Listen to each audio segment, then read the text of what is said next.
Fan cutting সালোয়ারের জন্য ২ ভাঁজে ৪ পার্ট করে কাপড়টাকে বাস পাশটা নিজের দিকে এবং খোলা পাশটা অপোজিট সাইডে রেখে দিবেন।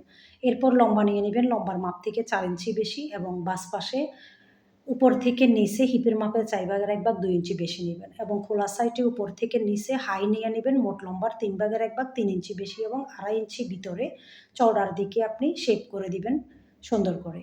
এরপর আমি লম্বাটা নিয়ে নিচ্ছি আমার মতো করে, আপনারা আপনাদের মোট লম্বা যা তার চেয়ে ৪ ইঞ্চি বেশি নিয়ে নেবেন। আমি এটাতে ডিজাইন করব তাই আমি একটু অন্যভাবে নিচ্ছি।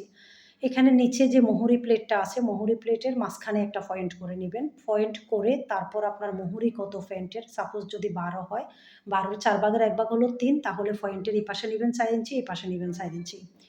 মানে পয়েন্টের ২ পাশে আপনার মোহরি প্লেটের ৪ ভাগের ১ ভাগ প্লাস ১ ইঞ্চি বেশি করে এই পাশে ওই পাশেও নিবেন। তারপর শেপ কাট দিয়ে আপনি পুরো জিনিসটাকে সুন্দর করে মেলাই দিবেন। মেলানোর পর কিন্তু আপনার শেষ। এরপর আপনি কাটিংটা করে নিবেন। আমার অন্য ভিডিওতে আমি ফ্যানটা কীভাবে সেলাই করবেন তা দেখিয়ে দিব। ফেসবুক পেজ থেকে যারা দেখছেন লাইক কমেন্ট করে সাথে থাকবেন এবং ফেসবুক আইডি থেকে দেখলে একটা ফলো দিয়ে যাবেন।